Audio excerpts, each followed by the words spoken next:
जंगल के बीचों बीच एक विशाल अग्निकुंड के चारों तरफ काल केतु के भक्त जमा हो चुके थे और बीच में बंधी थी प्रिया। शिकारी ने बलि की तैयारी शुरू कर दी थी।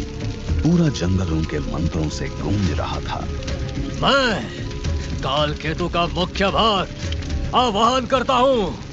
काल केतु, हम सब के देवता, हम सब के मालिक, पुनः जीवित हो, पुनः जीवित हो, पुनः जीवित हो।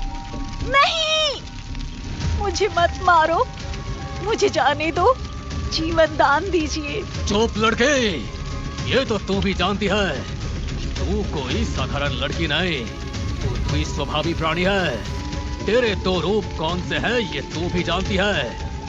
तेरे जैसे पशु मानव की बलि से ही काल केतु पुनः जीवित होंगे, इसलिए तेरा मरना तो निश्चित है। अपने आप को भाग्यवान समझ कि काल केतु के लिए बलिदान देने का अवसर तुझे मिल रहा है। वीर ये सारा तमाशा दूर से देख रहा था, लेकिन इस बार वीर अकेला नहीं था। उसके पास सिर्फ ताकत नहीं, रौनक की सोच भी थी। एक योद्धा की बॉडी और एक शहरी दिमाग। आज दोनों मिलकर आत्मा की परीक्षा देने वाले थे। एक ही मौका मिलेगा, डिस्ट्रैक्शन चाहिए। क्या करूं, क्या करूं? हाँ, ये मशालें अगर नीचे पत्तों पर गिर गईं तो जरूर आग पकड़ेंगी। वीर तेजी से दौड़ता हुआ भीड़ की ओर भागा और 3-4 लोगों के हाथों से मशाल खींचकर जमीन पर गिरे सूखे पत्तों पर गिरा दी। आग, आग, आग लग गई है, आग! चारों ओर भगदड़ मच गई। यही मौका था। वीर ने जमीन से एक शार्प पत्थर उठाया और प्रिया की ओर दौड़ा और उस शार्प पत्थर से रस्सी को काटने लगा। प्रिया, आंखें बंद करो। तुम आ गए। बलि नहीं रोकी जा सकती। तुम दोनों को जीवित नहीं छोड़ूंगा। शिकारी ने वीर पर वार किया। शिकारी के हाथ में भाला था। वीर के पास कोई हथियार नहीं था। एक ओर जंगल का पागल शिकारी, दूसरी ओर वीर जिसके पास रौनक का चालाक दिमाग था। ये शिकारी बाएं पैर पर बैलेंस करता है, मतलब इसका दायां पैर वीक है। उसके दाएं पैर पर फोकस कर, वही उसका वीक पॉइंट है। वीर ने एक छलांग लगाई और शिकारी के हाथ से भाला छीन लिया। एक जोर का वार और शिकारी जमीन पर गिरा, लेकिन उतनी ही तेजी से उठा भी। अंधेरा छाया हुआ था। जंगल में सिर्फ आग की रोशनी और 2 योद्धा, वीर और शिकारी, एक दूसरे को घूर रहे थे। आज तो मरेगा, तू भी और वो लड़की भी। शिकारी झट से वीर पर झपटा, हाथ में बड़ा सा भाला। वीर जैसे तैसे बच पाया। भाला उसके कंधे को छू कर निकला। तेरी हर चाल पढ़ चुका हूं मैं। वीर एक चक्री की तरह घूमता है और शिकारी के पेट में वही शार्प पत्थर घुसा देता है जिससे उसने प्रिया को छुड़ाया था। शिकारी का खून किसी चिंगारी की तरह उछला। तू सोचता है इतनी आसानी से मेरा अंत हो जाएगा? शिकारी ने वीर को पकड़कर पेड़ से टकरा दिया। वीर के मुंह से खून निकला। वीर का सर चकराने लगा। आंखों के सामने सब धुंधला नजर आने लगा। शिकारी ने वीर की छाती पर घूंसा मारा। 2-3 बार हड्डियां टूटने की आवाज गूंजी, लेकिन वीर ने अभी भी हार नहीं मानी थी।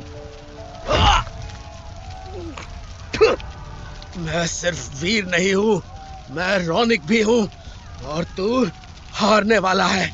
वीर ने नीचे से मिट्टी उठाई और शिकारी की आंखों में फेंक दी। यही मौका था। वीर ने उसका भाला खींच लिया और जोर से वार किया। शिकारी के सीने पर एक बहुत लंबा घाव बना। नहीं, ये नहीं हो सकता। वीर ने उसके हाथ से भाला लिया और उसके कंधे में घुसा दिया और उसे नीचे गिरा दिया। जमीन खून से लाल हो चुकी थी। मैं जानता हूँ तेरा अंत इतनी आसानी से नहीं होने वाला, लेकिन अभी के लिए तुझे शांत कर दिया है। वीर ने प्रिया को उठाया। दोनों भागने लगे। लेकिन हर कदम में दर्द था। वीर भी जख्मी हुआ था। वीर ने यह तीसरी परीक्षा भी पार कर ली थी। वीर, चलो यहाँ से। दोनों जंगल में कुछ देर तक भागते रहे और फिर अचानक प्रिया ने वीर को रोक दिया। रुको, मुझे तुमसे कुछ कहना है। एक रहस्य है जो तुम्हें बताना है। कौन सा रहस्य? लेकिन इससे पहले कि प्रिया कुछ कहती, सब कुछ घूमने लगा। हवाएं तेज हो गईं और रौनिक किताब से एक झटके में बाहर आकर अपने कमरे की फर्श पर गिरा। रौनिक अपने मॉडर्न अपार्टमेंट के फ्लोर पर पड़ा था। हर चीज वैसी ही है जैसी थी। फोन की रिंगटोन, क्लॉक की टिक टिक, सब कुछ normal. What the hell just happened? वीर, प्रिया, जंगल, ये कैसी किताब है? ये किताब नहीं, ये तो पोर्टल है। I need to tell this to Dr. Arundhati. Raunik ने कंपकपाते हाथों से डॉक्टर अरुंधति को फोन लगाया। डॉक्टर अरुंधति, मुझे आपसे तुरंत बात करनी है। कुछ बहुत अजीब हुआ है। वो किताब। Who is this? रौनिक, तुमने मुझे फोन क्यों किया? मैंने कहा था तुमसे कि मुझे कांटेक्ट मत करना, फिर भी क्यों कांटेक्ट किया तुमने? लिसन डॉक्टर, मैं आपसे कुछ बहुत अर्जेंट बात करना चाहता हूँ। वो बुक, काल तंत्र और काल विद्या। Raunik, stop it. उस किताब का नाम भी मत लो। You're calling in satanic energy. उसकी टेबल पर रखी किताब खुद ही खुल गई। उसमें से धुआं निकलने लगा और उस धुएं से कुछ बाहर आने लगा। रौनिक को समझने में कुछ देर लगी कि वो एक आदमी था। उस किताब से एक आदमी बाहर आ रहा था। No, this can't be real. शिकारी कहानी के पोर्टल से निकल चुका था। अब इस रियल दुनिया में आ चुका था। रौनिक के पीछे। No, नहीं। हेलो, रौनिक, क्या हुआ? लेकिन अब फोन पर बात करने का भी समय नहीं था। रौनिक अपनी जान बचाकर भागने लगा। शिकारी के चेहरे पर भयानक हंसी थी। वो किसी जानवर की तरह रौनिक का पीछा कर रहा था। वीर का दिया हुआ घाव उसकी बॉडी पर दिख रहा था। ये कैसे हो सकता है?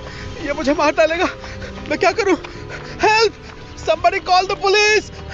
रौनिक बिल्डिंग के कॉरिडोर से भागते हुए सड़क पर आ गया था और वो आसपास के लोगों को देखकर चिल्लाने लगा। वो देखो, वो आदमी मेरा पीछा कर रहा है।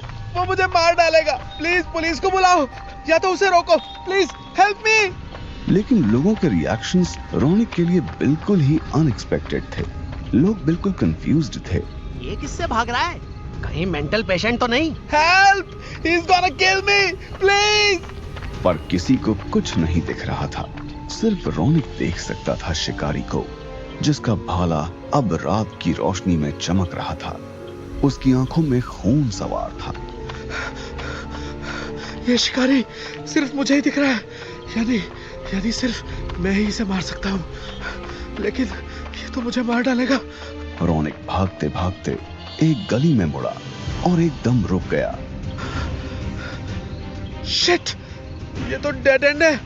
रौनिक एक डेड एंड में फंस गया था। आगे कुछ नहीं था, पीछे मौत थी। Oh no!